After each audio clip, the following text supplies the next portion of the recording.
Hello friends, नमस्कार and welcome to my channel. दोस्तों, भारत की सबसे बड़ी बैंक यानी एसबीआई और भारत की सबसे बड़ी बीमा कंपनी यानी एलआईसी, इन दोनों कंपनियों ने अपने क्वार्टर वन के रिजल्ट जारी किए हैं हाल ही में।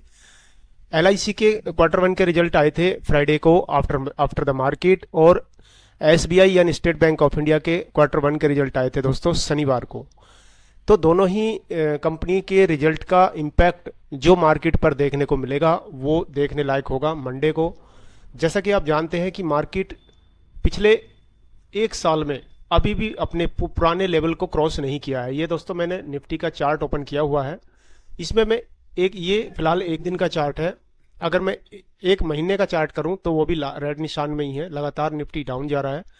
और पिछले एक साल की बात करें तो निफ्टी ने अपने पुराने लेवल को अभी भी क्रॉस नहीं किया है। और अपने ऑल टाइम हाई की बात करें तो ये यहाँ पर ऑल टाइम हाई था, यहाँ से मैं कंपेयर करता हूँ तो लगभग 7% डाउन चल रहा है। यानी निफ्टी को अपने पुराने लेवल तक पहुंचने के लिए अभी 7% की यात्रा अप साइड में करनी होगी। तो दोस्तों बहुत ही क्रिटिकल पॉइंट है निफ्टी के लिए। 7% की बढ़ोतरी मामूली नहीं होती है अपने पुराने लेवल को क्रॉस करना। तो दोस्तों निफ्टी की इस लगातार गिरावट के बाद, ये मैंने 3 साल का चार्ट ओपन किया है, यहाँ पर देख सकते हैं 3 साल का नज़ारा कुछ और ही है और 5 साल का कुछ और ही है। यानी लॉन्ग टर्म में तो लोगों को बेनिफिट होता ही होता है, ये कन्फर्म है। तो दोस्तों मैं यहाँ बताने वाली बात यह है कि इस लगातार गिरावट के बीच जो दो कंपनियां हैं भारत की फाइनेंस से रिलेटेड हैं, एसबीआई और एलआईसी, दोनों ही कंपनियों के रिजल्ट आफ्टर द मार्केट आए हैं इस हफ्ते में। इनका जो कुछ भी इम्पैक्ट इस मार्केट पर नहीं पड़ा है, तो इसका इम्पैक्ट हमें देखने को मिलेगा मंडे को। तो आइए जानते हैं कि किस प्रकार के रहे इनके कंपनियों के रिजल्ट। सबसे पहले हम जान लेते हैं एसबीआई का रिजल्ट, उसके बाद देखेंगे एलआईसी का रिजल्ट। तो पहले एसबीआई के कुछ हाइलाइट्स देख लेते हैं। Quarter one financial year 2026 result है, इसकी कुछ ही हाइलाइट्स हैं। हाइलाइट्स हम देखेंगे दोस्तों। नेट प्रॉफिट जो क्वार्टर वन 2026 में है 19,160 करोड़ हो गया है, जो जिसमें बढ़ोतरी दर्ज की गई है 12.48% की, 12.48% की बढ़ोतरी यन और यन दर्ज की गई है, जो बहुत ही शानदार है। ऑपरेटिंग प्रॉफिट कंपनी का ग्रो हुआ है 15.49% और अब बढ़कर हो गया है 30,544 करोड़। इसमें 15.49% की ईयर ऑन ईयर बढ़ोतरी देखी गई है पिछले साल के मुकाबले। बाकी कंपनी का रिजल्ट बहुत ही शानदार है दोस्तों। इसका एक खास बात जो बैंकिंग सेक्टर के लिए खास होती है दोस्तों, वो होता है एनपीए। यानी कंपनी का जो मेन बिजनेस होता है वो होता है लोन बांटना, और लोन से ही कंपनी बीमा सेक्टर में कमाई होती है। और एनपीए जो होता है नेट नॉन परफॉर्मिंग एसेट, यानी जो लोन कंपनी ने बांट दिया है उसमें से रिकवरी जो हो रही है वो ठीक ठाक चल रही है या नहीं, उसको दर्शाता है ये ग्रोस एनपीए।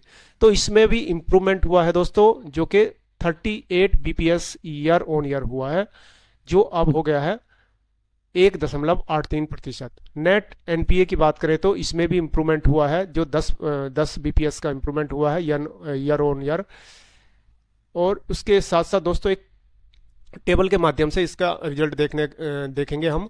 यहाँ पर इंटरेस्ट इनकम कंपनी जो किसी भी बैंक के लिए खास होता है दोस्तों, इंटरेस्ट इनकम, इंटरेस्ट से ही कंपनी को कमाई होती है। यानी जनता से जो पैसा डिपॉजिट होता है या आरबीआई से जो पैसा कंपनी लेती है उसी पे वो लोन बांटकर इंटरेस्ट इनकम जनरेट करती है। तो इसमें काफ़ी अच्छी बढ़ोतरी हुई है दोस्तों। क्वार्टर वन फाइनेंशियल ईयर 2025 में जो 1,11,526 करोड़ थी, अब वो बढ़कर हो गई दोस्तों, यहाँ पर देख सकते हैं क्वार्टर वन 2026 का है ये 1,17,996। काफ़ी अच्छी बढ़ोतरी देखी गई है।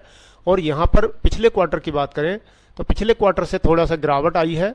यहाँ पर प्रतिशत में देखें तो ईयर ऑन ईयर यानी पिछले वर्ष से कंपेयर करें तो 5.8% की बढ़ोतरी देखी गई है। और क्वार्टर टू क्वार्टर की बात करें तो 1.4% की कमी देखी गई है। तो ईयर ऑन ईयर बेसिस पे हम देखना चाहेंगे काफ़ी अच्छी बढ़ोतरी देखी गई है।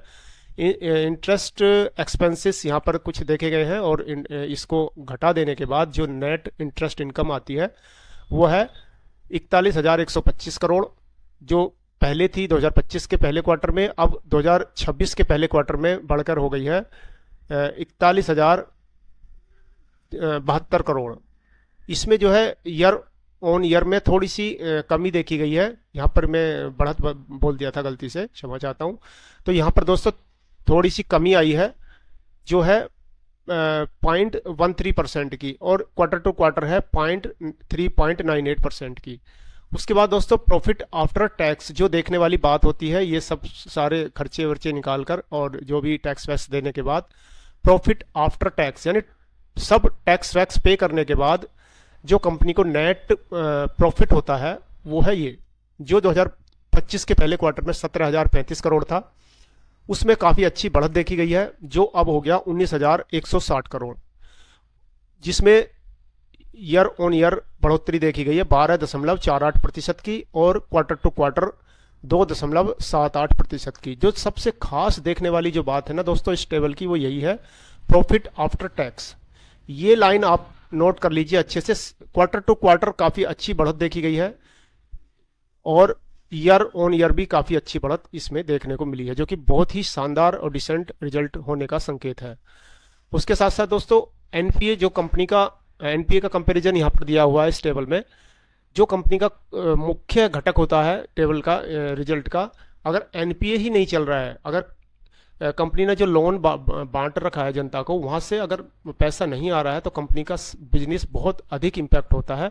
और ख़ास बात यह है कि इसमें ग्रॉस एनपीए में काफ़ी अच्छा इम्प्रूवमेंट हुआ है, जिसमें कमी आई है 38 बीपीएस की ईयर ऑन ईयर पर, और क्वार्टर टू क्वार्टर बेसिस पर भी 1 पॉइंट की कमी आई है। दूसरा नेट एनपीए की बात करें तो इसमें भी काफ़ी अच्छी इम्प्रूवमेंट देखा गया है, जो 110 बीपीएस की कमी आई है ईयर ऑन ईयर पर, और क्वार्टर टू क्वार्टर की बात करें तो इसमें लगभग सेम ही रहा है, 0% दिखाया गया है। तो दोस्तों कंपनी का रिजल्ट बहुत ही शानदार रहा है, और इसके जो इम्पैक्ट देखने को मिलेगा मार्केट पर वो मंडे को देखने लायक होगा। उसके साथ साथ एलआईसी की बात कर लें तो दोस्तों एलआईसी ने भी अपना काफ़ी अच्छा रिजल्ट जारी किया है। प्रॉफिट आफ्टर टैक्स जो है 5% बढ़ा है और 10,986 करोड़ हो गया है। ग्रुप बिजनेस में भी इंक्रीज हुआ है 16.14%। उसके बाद दोस्तों वैल्यू ऑफ न्यू बिजनेस की वैल्यू में भी इंक्रीमेंट हुआ है काफ़ी अच्छा, 20% की 20.75% की बढ़ोतरी देखी गई है। सॉल्वेंसी रेशियो में भी इंप्रूवमेंट हुआ है। Overall expense ratio reduce by 140 point, ये भी बहुत अच्छी बात है।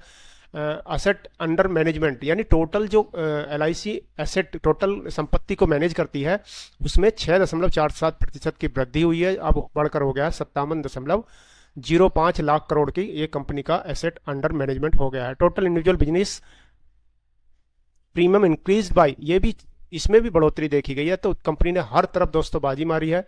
Total premium income increase by 4.77%, जो अब बढ़कर 1,19,200 करोड़ हो गया है। इसके साथ साथ एक टेबल के माध्यम से हम जानेंगे, इन सबको कंपेयर करेंगे पिछले क्वार्टर पिछले ईयर्स के मुकाबले कैसा रहा है। प्रॉफिट आफ्टर टैक्स जो मेन जो रो होती है इस रिजल्ट की वो यही है दोस्तों, प्रॉफिट आफ्टर टैक्स यानी सारे टैक्स वैक्स पे करने के बाद कंपनी ने जो जनरेट किया है प्रॉफिट, वो पहले 10,461 करोड़ था, अब 10,986 करोड़ हो गया है, और इसमें बढ़ोतरी हुई है 5.02 की। नए बिजनेस में भी दोस्तों 11,892 करोड़ से बढ़कर 12,536 करोड़ हो गया है, इसमें बढ़ोतरी देखी गई है 5.42% की। रिन्यूअल इनकम में भी काफ़ी अच्छी बढ़ोतरी देखी गई है, आप देख सकते हैं 6.58% की बढ़ोतरी देखी गई है। टोटल प्रीमियम इंडिविजुअल से जो पहले 67,192 करोड़ था, अब 71,474 करोड़ हो गया, 6.37% की बढ़ोतरी हुई है। टोटल ग्रुप बिजनेस की बात करें तो 46,578 करोड़ से बढ़कर 47,726 करोड़ हो गया है, 2.46% की बढ़ोतरी हुई है। टोटल प्रीमियम इनकम जो पहले 1,13,770 करोड़ था, अब 1,19,200 करोड़ हो गया, 4.77% की बढ़ोतरी यहाँ पर भी देखी गई है दोस्तों, काफ़ी अच्छा रिजल्ट है। एक चीज़ यहाँ पर जो नेगेटिव इम्पैक्ट डालती है वो है दोस्तों नंबर ऑफ पॉलिसी सोल्ड, इसमें थोड़ी सी कमी आई है, लेकिन नंबर ऑफ पॉलिसी सोल्ड में कमी आने का मतलब है दोस्तों यहाँ पर जैसे आप देख सकते हैं 35,65,519 पॉलिसी बेची गई थी पिछले साल सेम क्वार्टर में, और अब बेची गई है 30,39,709 पॉलिसी, जिसमें कमी आई है 14.75% की। इसकी वजह है दोस्तों क्योंकि कंपनी ने अभी पॉलिसीज का जो बेस प्रीमियम होता है उसमें बढ़ोतरी कर दी है, जिससे कि नंबर ऑफ पॉलिसीज कम हो गई है। जो पहले 1-1 लाख की या 50-50 हज़ार की 2-2, 3-3 पॉलिसी एक ही व्यक्ति ले लेता था, अब सम एश्योर्ड बढ़ाने की वजह से वो व्यक्ति एक ही पॉलिसी ले पाता था। यानी पहले 50 हज़ार की 2 पॉलिसी लेता था या 4 ले लेता था कोई व्यक्ति, तो अब वो 2 लाख का जो बेसिक सम एश्योर्ड कर दिया गया है, कुछ ही पॉलिसी को छोड़कर मैक्सिमम पॉलिसी का जो बेसिक सम एश्योर्ड है 2 लाख के आसपास है, 2 लाख है। तो 2 लाख अब व्यक्ति 4 की जगह 1 या 2 की जगह एक ही पॉलिसी लेना चाहता है। तो इस वजह से ये नंबर ऑफ पॉलिसीज में कुछ कमी आई है। वैल्यू ऑफ न्यू बिजनेस में काफ़ी अच्छी बढ़ोतरी, 20%, 20.75% की बढ़ोतरी हुई है। एसेट अंडर मैनेजमेंट में बहुत अच्छी ग्रोथ देखी गई दोस्तों, जो 53,58,781 करोड़ था, अब 57,05,341 करोड़ हो गया है, जिसमें 6.47% की बढ़ोतरी देखी गई है। ओवरऑल एक्सपेंस रेशियो, ये भी एक अच्छा फैक्टर होता है दोस्तों, इसमें भी जो है डिक्रीज हुआ है, यानी कंपनी के जो खर्चे हुए हैं उसमें कटौती हुई है 140 बीपीएस की। उसके बाद दोस्तों ग्रुप बिजनेस एपी, इसमें भी काफ़ी अच्छी बढ़ोतरी देखी गई है। तो कंपनी का ओवरऑल रिजल्ट की बात करें तो बहुत ही शानदार दोनों कंपनियों ने रिजल्ट जारी किए हैं दोस्तों। आशा करता हूं ये वीडियो आपको पसंद आया होगा। पसंद आया तो वीडियो को लाइक और शेयर जरूर कर दें दोस्तों, और चैनल पर पहली बार विजिट किया है तो चैनल को सब्सक्राइब कर लें, ताकि ऐसी ही इन्फॉर्मेटिव वीडियो आपको मिलती रहे समय से और सबसे पहले। धन्यवाद, थैंक्स फॉर वॉचिंग।